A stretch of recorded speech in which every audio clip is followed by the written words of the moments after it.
Well, hello everyone. Thank you so much for joining. Today we have a very special teacher with us who will be teaching us how we can relate to our pain and relate to our suffering with a sense of compassion in order to alleviate that suffering.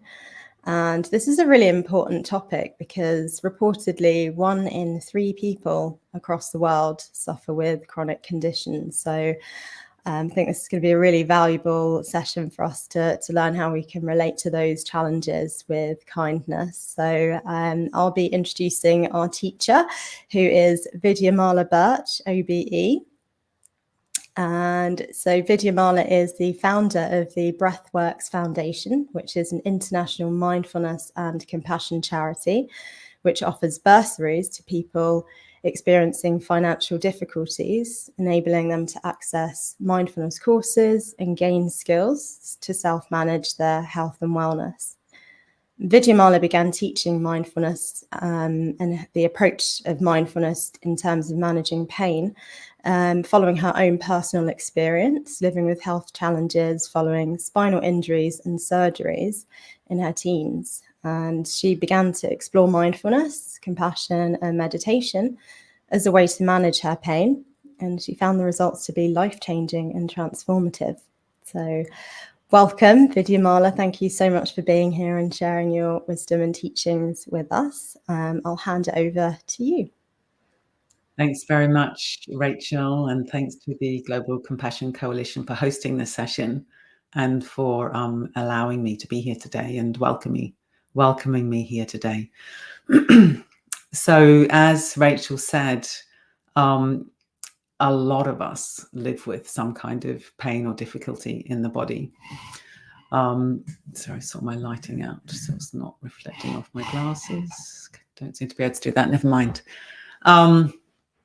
Yeah, there's a lot of us in the world who've got discomfort in the body. It's an inevitable part of the human condition. We will all experience it at one time or another. And sadly, there's many of us who have pain, discomfort, fatigue on a daily basis. And all the work that I've done over the last few decades, it's been a long time now, has been designed to find ways to help us all manage a little bit better and to let go of what we could call some of the additional suffering that's created through our reactions to the experience of pain or discomfort. And this is what I'm really happy to be sharing with you today. I'm going to give you some tips straight away, and then we're going to do a practice together. We'll do a compassionate acceptance meditation together. And then Rachel and I have a little bit of dialogue, and then we'll open up for Q&A. So first of all, let's just do a little exercise together, just so you can get a bit of a sense of what might go on when we've got pain or discomfort. So if you make a fist with one hand, and what's happened to your breathing? Just notice what's happened to your breathing. What you've done is gone like that. And chances are your breathing has become inhibited. It might even have stopped altogether. So we have this contraction and then this breath holding. So now imagine you're guiding your breath into the fist. And what does the fist want to do? And you'll probably find the fist wants to release. The fist wants to release as soon as we soften around that experience and breathe into it. So you could just lower your hand now. The fist here represents any contracted state. Any contracted state, and it might be in the body, the heart, the mind. If it's physical pain, the chances are you've got your pain, then you grip around the pain, you contract against the pain, you resist the pain, and then you hold your breath. So now you've got the unpleasant sensations, which was the basic pain, plus resistance, plus gripping, plus breath holding. As soon as you hold your breath, you've got physical tension. Then you'll have more pain. Then you'll get a bit more tight. So then you hold your breath a little bit more. And very quickly, we get into these states where we're rigid. We're kind of held. We're gripped. We've got shallow breathing. And then our experience of pain will get worse.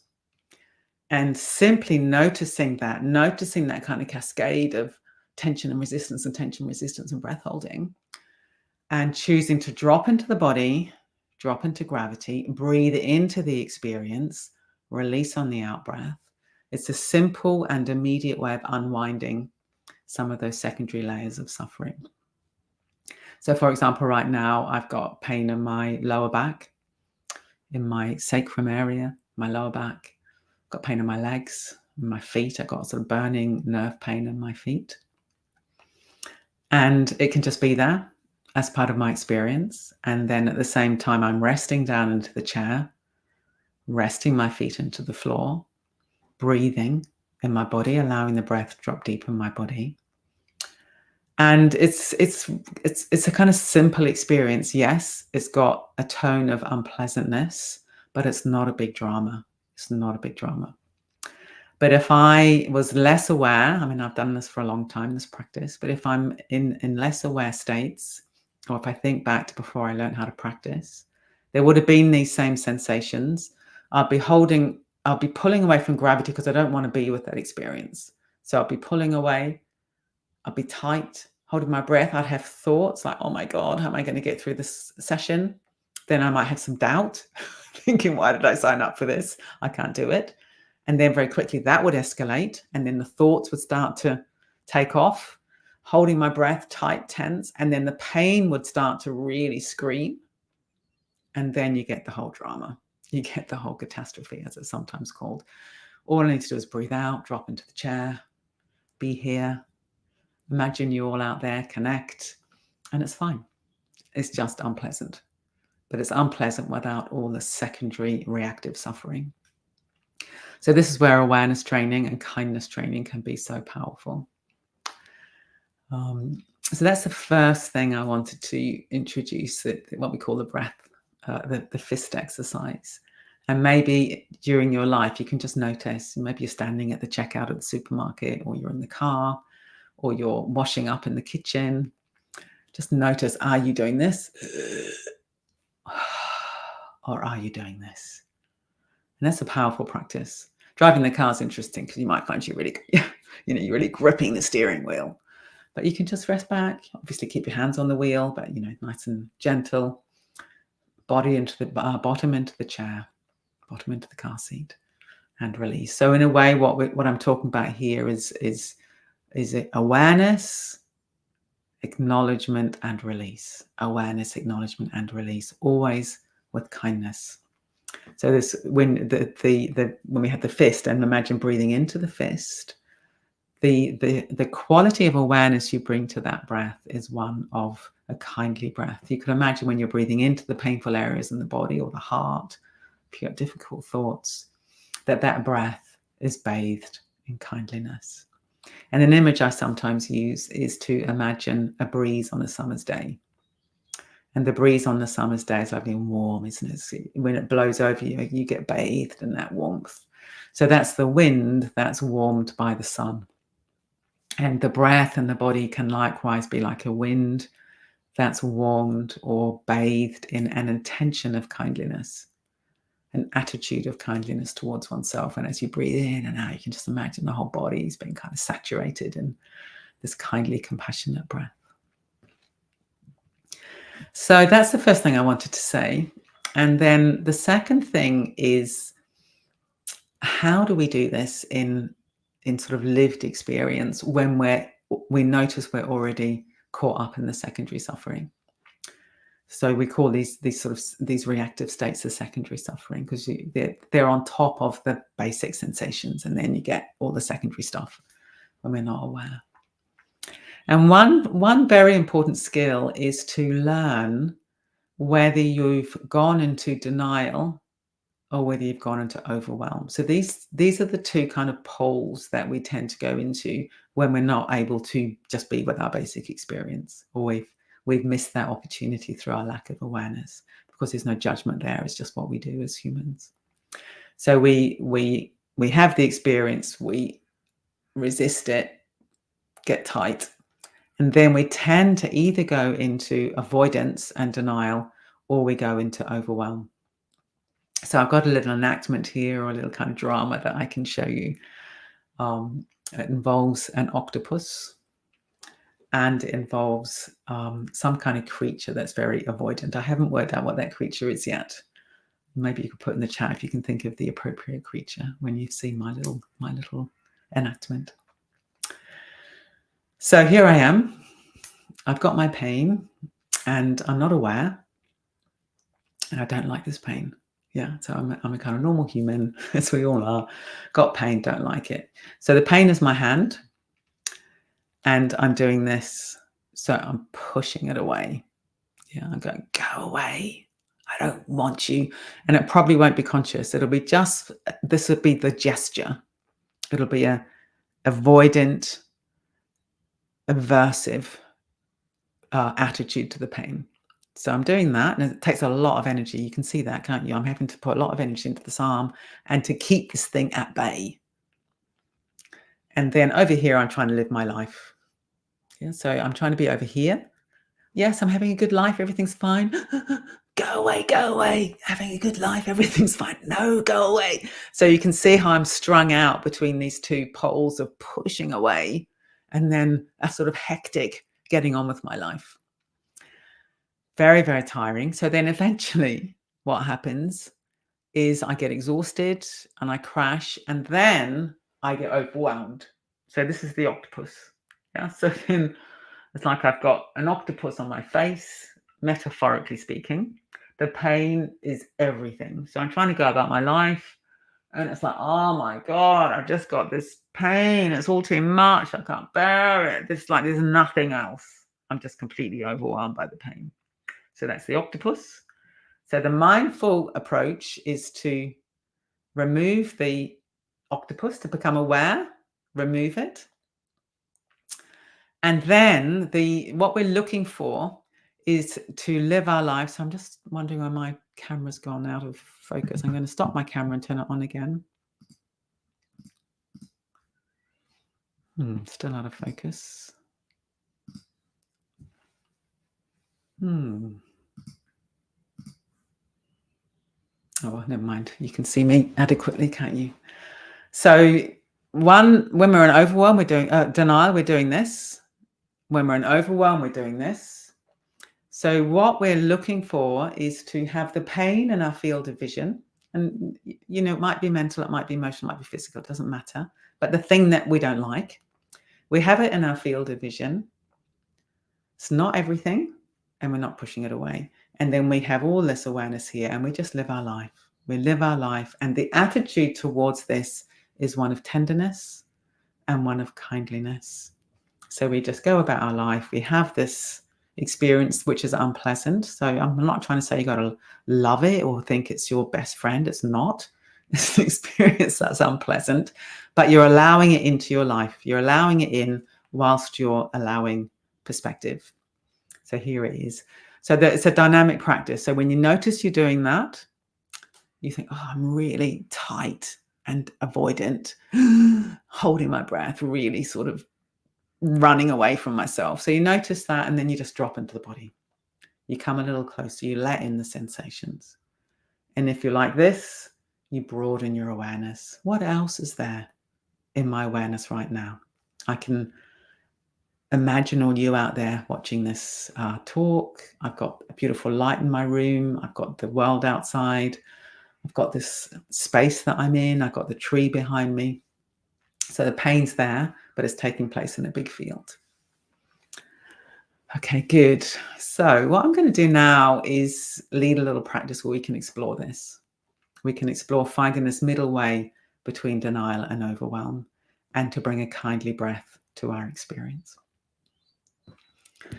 Okay, so the first thing to do is to find a position where we'll be as comfortable as possible.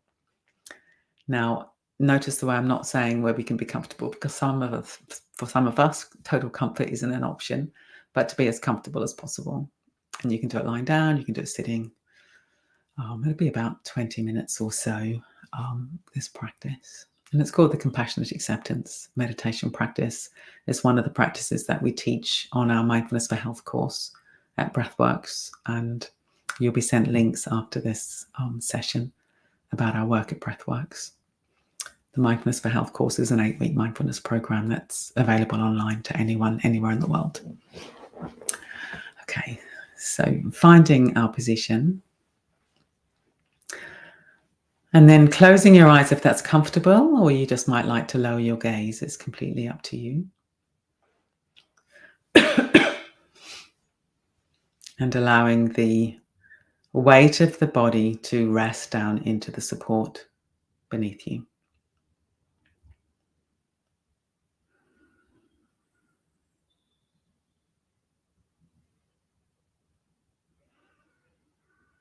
So having a sense of giving the weight of the body up to the chair or the bed or the floor, whatever it is that's beneath you.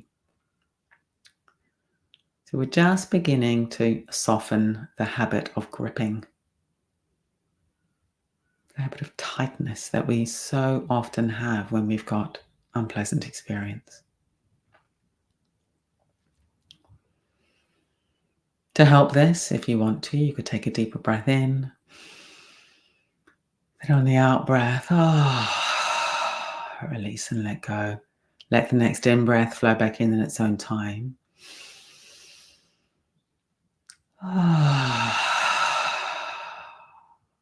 Then do it one more time in your own way, in your own rhythm.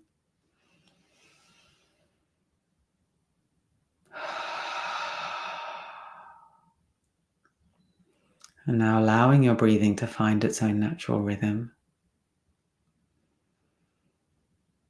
And now seeing if we can breathe in and out through the nose, if that's possible. Of course, if you can't for whatever reason, just breathing whatever way works for you. And seeing if we can have a quality of yielding and releasing the weight of the body downwards, particularly with each out breath.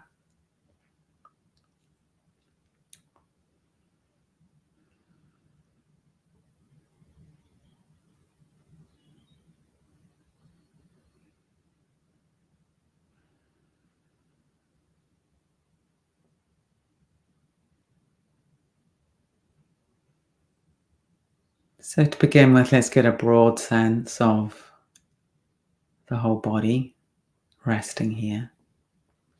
Sensations in the body. Sort of waking up to presence in the body.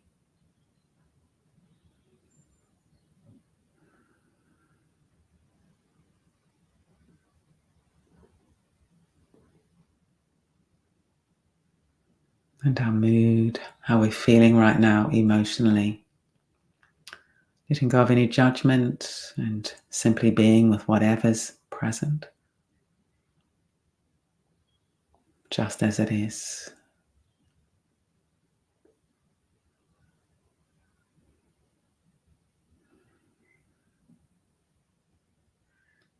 And tuning into any thoughts flowing through the mind.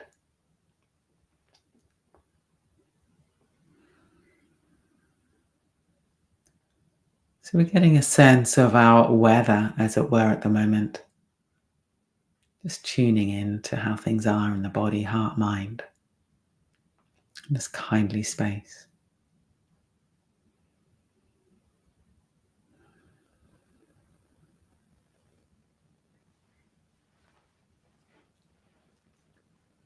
Of course, if at any point in the meditation you need to move a little bit, then by all means do so. Checking that the hands are supported somehow on the legs, in the lap, maybe at the sides of the body if you're lying down.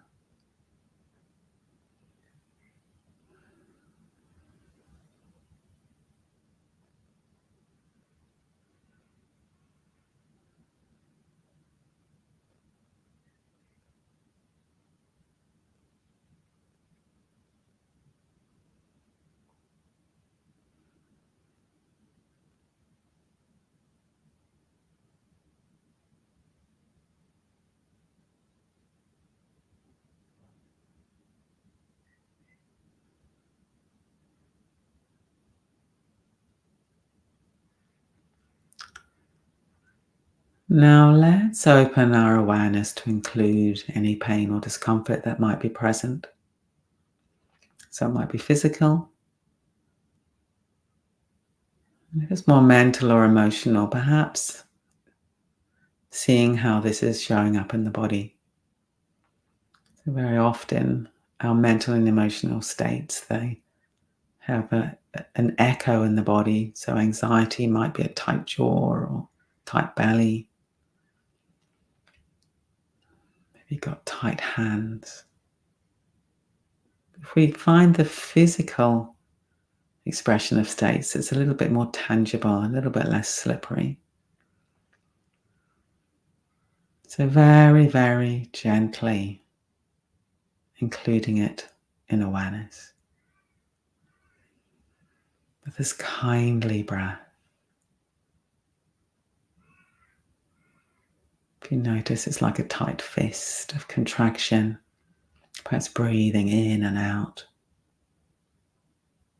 allowing it to soften a little bit with the breath.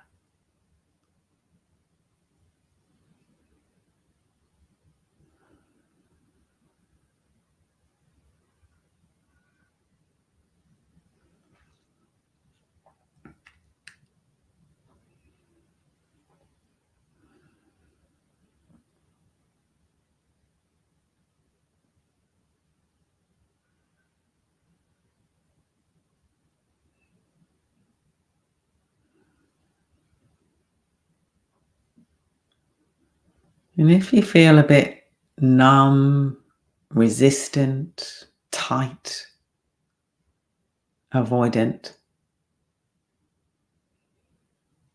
and seeing if you can very, very gently soften some of this a little bit with the breath and coming closer to the actual sensations in the body.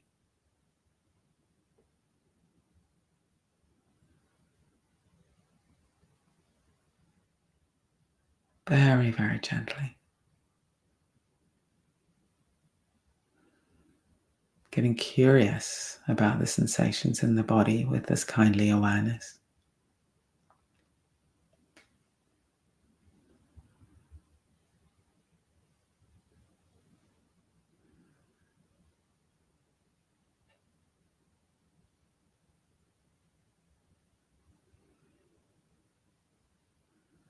And if at any point you notice you're tipping into overwhelm, it all feels too much, then you can quite consciously broaden your awareness and become aware of other things as well. Maybe a part of the body that's not painful. Maybe sounds. Maybe a sense of the room around you. Or being aware of the whole body. Always breathing, a soft and tender breath in and out.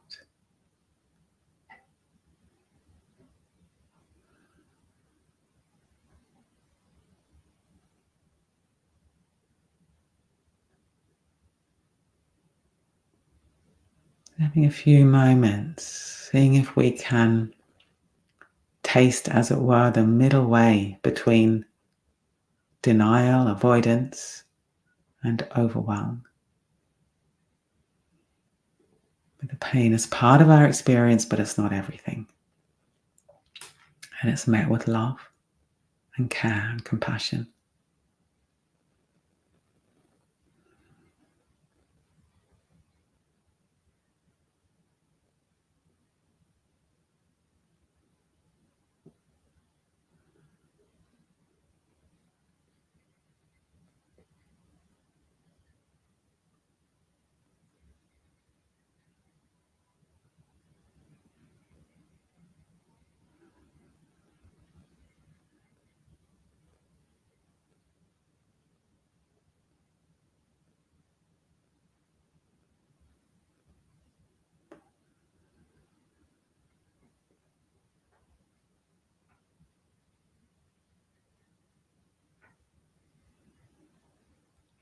And as you come a little closer to the actual experience that we label pain, you'll make an amazing discovery. And that is that this experience we label pain as if it's a thing, as if it's solid, as if it's the enemy, is in fact a flow of sensations, never exactly the same one moment to the next.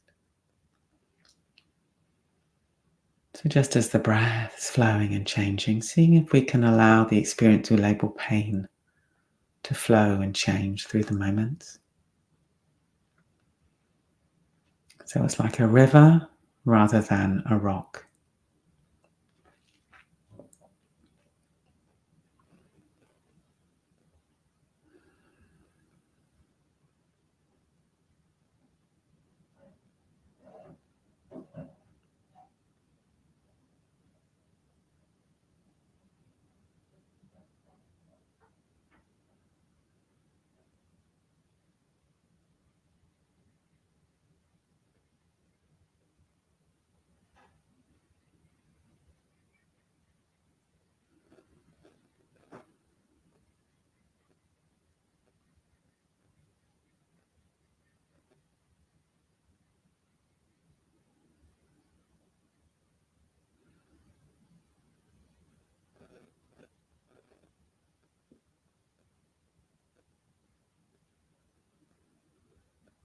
What's happening now?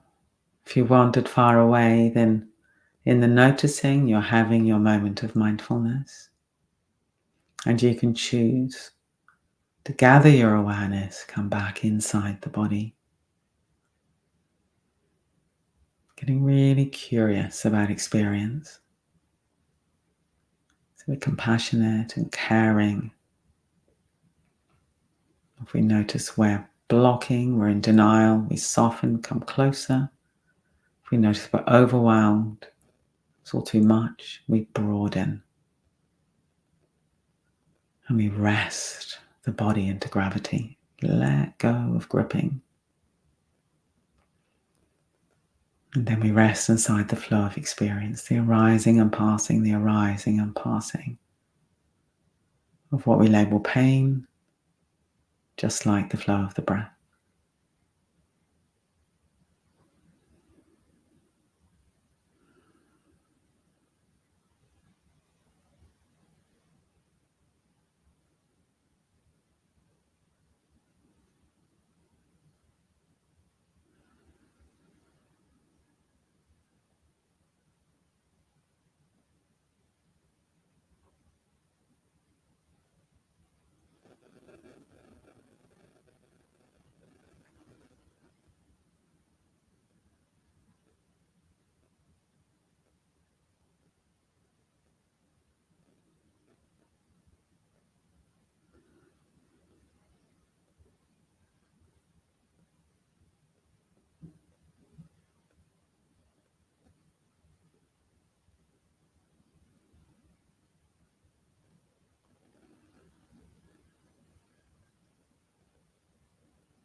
Perhaps bringing to mind how you'd naturally respond to a loved one who was hurting.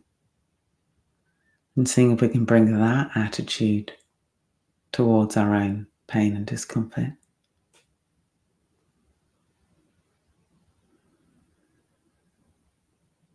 We'd soothe, we'd be kind quite naturally towards a loved one.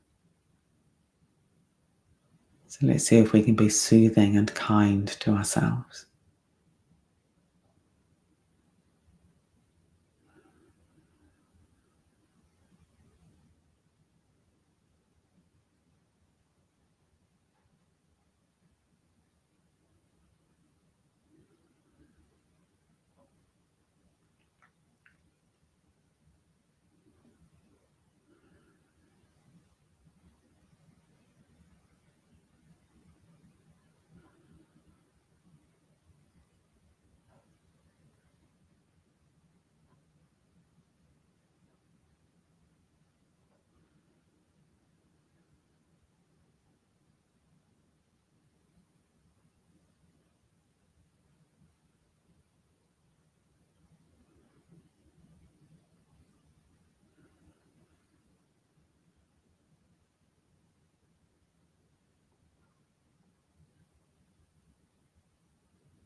And again, what's happening now? Maybe we're present, soft, kindly. Or maybe we're really stuck. Or we've got lost. Whatever's happening, we allow it into awareness with kindness, celebrating our mindfulness. And we can choose how to respond. If we're present and soft, we stay there, enjoy it. If we're stuck,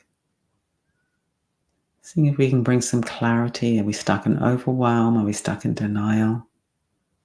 How do we bring a little more ease?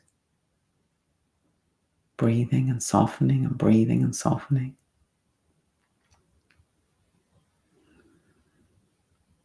If we're completely lost, as soon as we know we're lost, we're not lost anymore because there's awareness.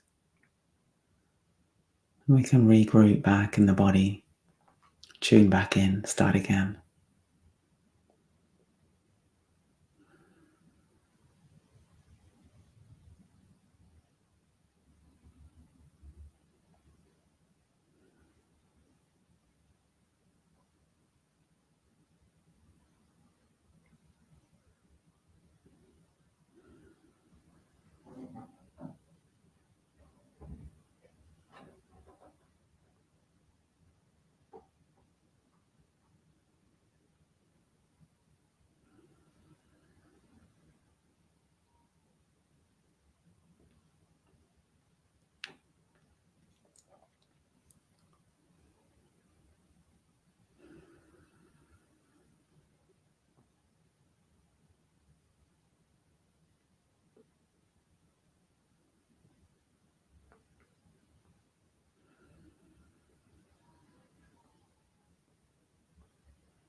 Now let's begin to bring the practice to a close.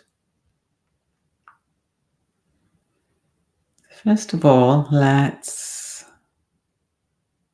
become aware of our environment, any sounds. And we could just bring a tiny bit of movement into the body, maybe the fingers, maybe the toes, whatever's comfortable. But just keep the movement tiny to start with, very small. And notice if you immediately grip around the breath. And see if we can keep the breath soft. And then very gradually coming into bigger movements, however we want to move. I notice I want to sway a little bit. Moving however we want to. I always want to stretch. You might want to do something else.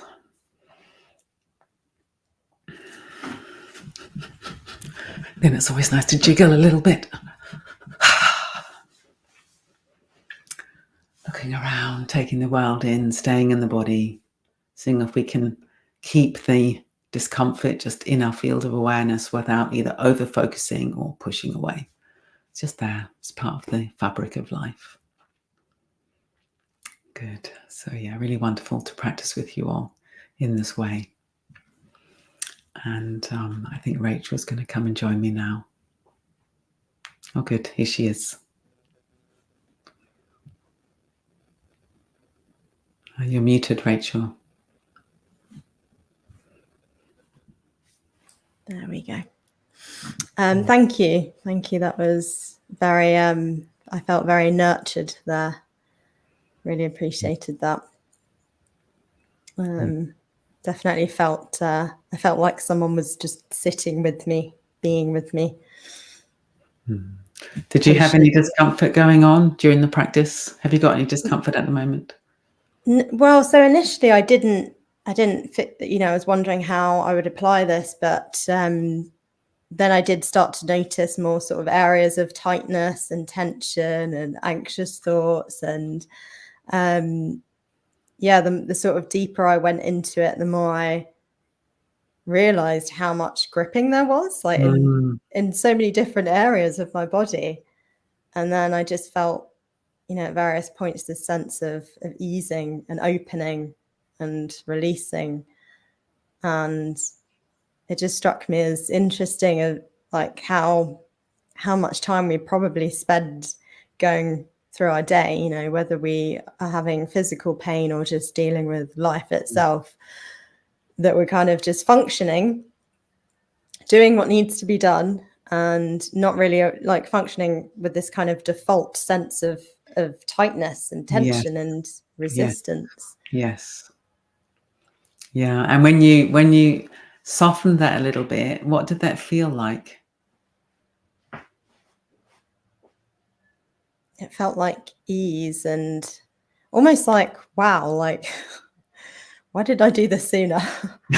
Very good. As that judgment coming through. It felt definitely just ease and freedom. And I think it really helped just having your continual guidance, because I think it's very quick. The mind, wants to kind of go back to the old way, it's so wired in. But it really helps just be like, no, keep coming back. And I loved the, what's going on now, just continually checking in. So I think just building that as a habit, just continuing to check in, because it is so easy for us to kind of keep going back to that stress mode. So yeah. And when you noticed anxious thoughts, for example, where were they mapped on the body? Heart area and then the stomach just very tight. Yeah. And again, I was just resisting them, just kind of in that invitation to sort of accept. There's just this kind of, I could feel like my stomach sort of ballooning, Yeah. where it was so tight before. And how does it feel now? Yeah, I feel lighter, definitely more grounded. And as I said, I wasn't, sure how I'd apply this, as I didn't have any physical pain now, but, there was some pain going on. Yeah. And so, and it's also, I think things amazing about these practices is, all we've done is sat there with our eyes closed and directed our awareness. It doesn't cost anything. It's always available. But the shift can be quite pronounced. The shift from being tight to something much more open can be quite pronounced. And all we've done is, sit for 20 minutes or so, using this extraordinary capacity we have of awareness and choice, and compassion and kindness. I love that, that it's always available to us. Yeah. With training, and we can see this as training. Like we go to the gym. Some of us might go to the gym. I don't know. To sort of keep the body fit, and we can see this as what we're doing to keep the mind and the heart fit.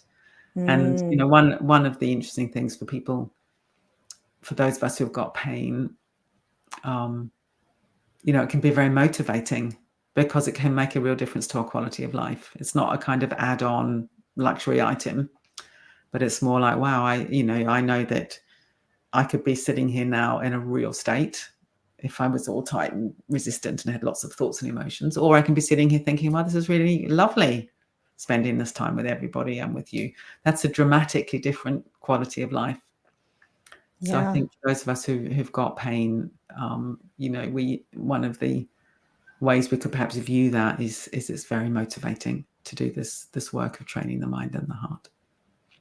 Yeah, it struck me when you said that you were experiencing pain now. I thought, wow, that you've trained so well that it can just be something that you manage and you continue living your life.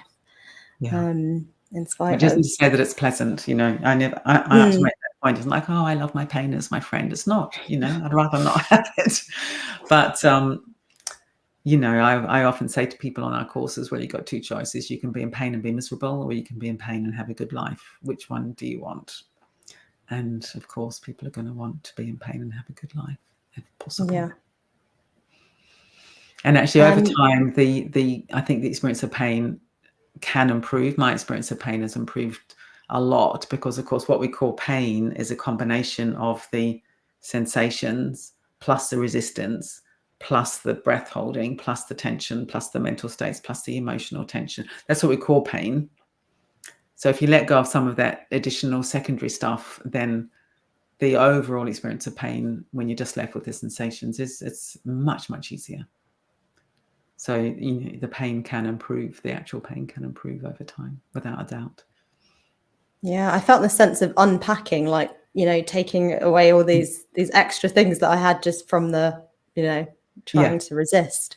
Yeah, that's a really lovely way of looking at it. Yeah, sometimes I even imagine I've got these kind of brakes on my body and they're just kind of falling off, and then my body can sort of breathe again as I let go of all this kind of carapace that I can carry around. Lovely. I was just wondering if if someone felt like they were just at capacity in terms of their pain and illness, and felt like, I just can't stand another minute, what would you suggest, or what have you found to be helpful? Well, that's a really great question, so thank you. And the way I came to all this was through exactly that experience. I was in, gosh, my camera's gone funny again. Never mind. It might be that. Oh, never mind. I was in an intensive care ward in an absolutely desperate state, many, many, many years ago when I was 25. And I honestly thought I couldn't do it. What I was having to do, I could not do, which was to bear this body and bear my experience. And then a real breakthrough came when I had a voice came to me, and the voice said, you just have to live this moment and this one and this one. Because I was all in torture about how can I survive till the morning, how can I get through the dark hours of the night? And this voice was saying, no, you don't have to think about it like that. You just have to live this one, this moment, and this one, and this one. And I thought, I can do that. I can do that. And my experience really, really changed.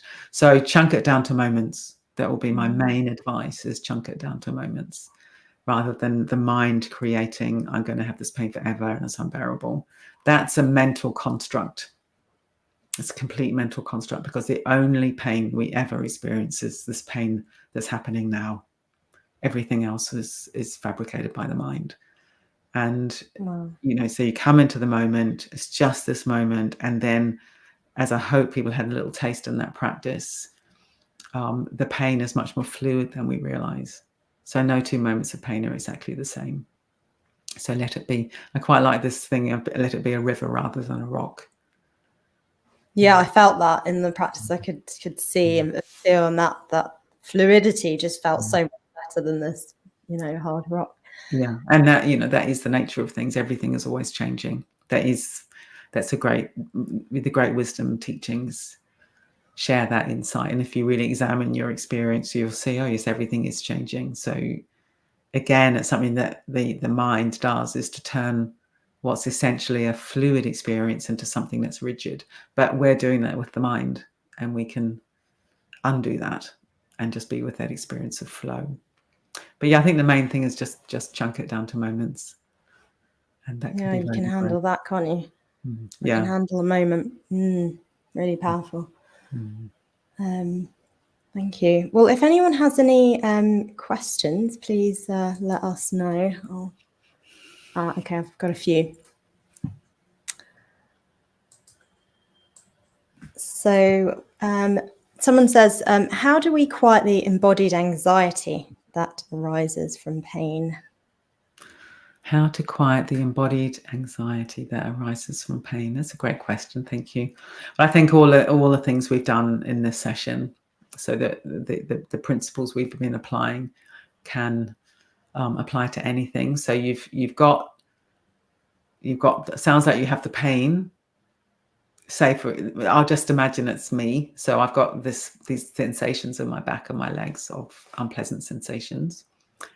And then if I wasn't aware, I may well have anxiety about the pain. And it sounds like that might be what you're talking about.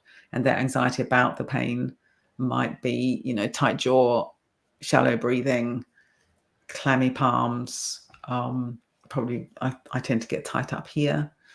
So then you take your awareness there. You take your awareness to these feelings, these sensations in the body to do with the anxiety, and then you breathe into those and you soften those, and you notice, well, am I pushing them away or am I falling into them? You know, the denial and the overwhelm. So you just apply all the same principles to the anxiety. So, and then you end up, you know, you're softening and releasing around the actual pain, you know, the sensations and the anxious sensations, and everything just begins to release and ease a little bit. And kindness is hugely important because we're so judgmental of ourselves usually. So it's bad enough you've got pain. That's hard enough. And then you've got anxiety about the pain. That's hard. So to be kind, and because I think we can think, oh, no, I'm anxious. I shouldn't be anxious. Well, you are anxious. That's the reality. That is the present moment sort of data is I've got pain in my body and I'm anxious about that's what's happening. So then how can I be kind and gentle around that? It's hard being anxious. It's hard being in pain. Let me turn towards that. Let me soften. Let me breathe into that. Let me release. Let me soothe. And I think a sort of soothing breath is good for anxiety as well. Lovely. Thank you. So, and keep it quite simple. You know, like in a way, what I'm teaching, I'm hoping what I'm teaching tonight is quite simple because, you know, if you've got pain, that's hard. You don't want something really complicated. And the simple thing is to just turn towards the experience very, very gently. Breathe and soften. If you're overwhelmed, then broaden. If you're blocked, then come closer. Breathe, soften, be kind. Mm-hmm. Lovely. Yeah, simple is the best, isn't it? Often. So a question from Lara. Have you any advice for how I can soften into severe migraine pain? It hurts even to think when I get them. Yeah, thank you, Lara. I think migraine pain is one of the most difficult pains. I mean, I've never actually had a migraine, but my partner gets migraines and I can, you know, they're absolutely debilitating.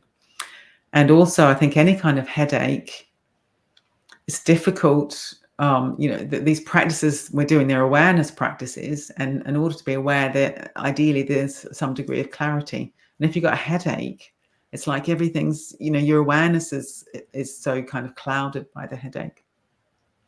So the first thing is to be, you know, kind in the sense of, you know, it's really, really hard having a migraine, and tender. And then sometimes what I suggest is to, you know, come into the body and go a long way away from the head. So maybe take your awareness right down into your feet. If you can, you know, feel the sensations in your feet. Feel the feet resting on your feet resting on the bed. Because I'm imagining you're in bed if you get migraines. Feel your bum resting into the bed. Yield, release, yield, release. Don't try and do the work up here. You won't be able to do that. It's too much. It's too difficult. So take your awareness somewhere else in the body. And coming into the back of the body is naturally calming. So it might be, you know, feeling the back of the body just resting into the bed, feeling breathing in the back of the body. Because what we're trying to do is get away from this kind of this tightness that we get around the pain. So I'd recommend just resting, coming low in the body. And I really love this word yield. It's one of my favorite words at the moment, yield. In English, it's got kind of two meanings. One is a kind of letting go quality, but it's not collapsing. So yielding is quite different from collapsing, but it's a sort of softening, giving up, a sort of the gripping, just giving up. But we also talk about a good yield of, say, fruit. A good harvest is a good yield. So it's a bountiful word. I love it. I absolutely love that word. So it's a bountiful word, and it's a kind of releasing word. So how can you yield, just sort of yield into the migraine rather than fighting the migraine, and then yield into the body, drop low in the body, drop into the back of the body, get you breathing low in the body. I think that's what I'd recommend for a migraine. I wouldn't go at it directly. I wouldn't try and work on the pain in the head. That's too difficult. Yeah, thank you. I love that word too, yield. Yeah, kind of, because the default, isn't it, is to try and control if something feels wrong. We Yes. think up to kind of fix it, but Yes. sometimes the fixing is. Yeah. I think yield's a very wise word. Sort of yielding to the flow of life rather than getting all tangled up with it the way we do. Lovely. All right. So I've got a question from Colette. I use mindfulness for pain. How do you suggest mindfulness for chronic pain to people who are suspicious of meditation or relate mindful practices to a religion outside their own religion? Yeah, thank you very much, Colette. And it's great that you use it for pain. And obviously, I would imagine you find it effective or you wouldn't be here, I hope. I think giving people an experience is always the best way. And the fist exercise is actually very, very good. Anyone can do it. And almost everybody, when they make the fist and then you say, what's happened to your breathing? Almost everybody is holding their breath and almost everybody is surprised. It's like, oh my God, I didn't know I did that. And then, to breathe into the fist. And of course, you say, well, the fist is like your pain. Or often I say it's like any contracted state in the body, heart, mind. But if someone's got pain, you can just say it's like your pain. Look what you're doing. You've got this automatic reaction of holding your breath. What would it be like to soften into that and to breathe into that? And you can only do that if you're mindful, because otherwise you need to be mindful to even know you're doing it. So the mindfulness is to notice that you're doing it. And then also I often say the behavioral outcome of mindfulness is choice. So then you have a choice. You can either keep doing it, and most people don't. There's very few people that if they notice they're really tight, they'll think, oh, I know, I'll just get more tight. Very few people do that because we have a sort of longing for release, I think. So the fist exercise is good. Yeah, that's a good one. I think you could talk about the sort of denial and the overwhelm. And mindfulness is what gives you the choice. So when you're really overwhelmed, you have a choice. You could actually broaden your awareness. What else is going on? And when you're really tight and in denial and just sort of often then we're really running away from ourselves, it's like, oh, let me just drop into the body and what's actually happening. Let me let in the sensations and breathe in and out. So I think that and another thing that you can use for people who are suspicious of religion is to see mindfulness as mind training and use the analogy of going to the gym. That really works for people. We don't think going to the gym is a foolish religious thing to do. And the other thing I've been saying more lately is, and people get this, is all experience is mediated through the mind. Most people will get that. All experience is mediated through the mind. And yet in our culture, we pay so little attention to the mind. What a tragedy. How crazy is that? Everything is a perception. And people get that. They get quite interested in that. So sort of mind training. Why would you not train this resource we all have within us of awareness? And why do we accept such a sort of appallingly untrained mind as if that's kind of, as if it's acceptable? And it's kind of, we should see it as unacceptable that we create all the suffering for ourselves through our untrained mind. And so, yeah, mind training, I think that's good. Everything's mediated through the mind. Fist exercise. I think you can use everything I've done tonight. I think they're relatable for anybody. Yeah, just another great way, really important way to take care of ourselves, really, isn't it? Yeah. And of course, all the great religions, in a way, they're investigating this extraordinary capacity of awareness that we have and the mind, and mindfulness has come out of Buddhism primarily. And I'm a Buddhist myself, and I've got huge amounts from the whole tradition. But Buddhism's got 2,500 years of amazing mastery of the mind. And I think, wow, that's good. I want to learn from that. But it's a human experience. You don't have to be Buddhist to do that. It's a human experience. Agree. Pablo, any advice for cancer patients and their own images or meanings that they give to that pain? Any advice for cancer patients and their own images or meanings they give to that pain? I don't think I completely understand the question, but I'll do my best. I mean, I think what you might be saying is that people have their own, people have their experience, and then they give their own meaning to that experience. If that's what we all do, and they'll have their own metaphors and images for that experience. I think the main thing is to really honor that. That is that person's experience, and to hear that, and then to bring this kind of mindful attitude into that. So I don't know, an image might be, an image might be that the cancer is the enemy. So then I guess you could work with that with the patient, and what does it look like? Is it solid? Is it stuck? And to somehow unpack it all. And if that image can resolve into another image which is much more fluid, then that's going to be really good for that person. So to work with their experience and then help them learn how to transform that experience. Yeah. I mean, sometimes I use an image. I use a slide of, on one side of the slide, you've got icicles, and the other side of the slide, you've got running water. And I say that what I love about that image is it's exactly the same stuff.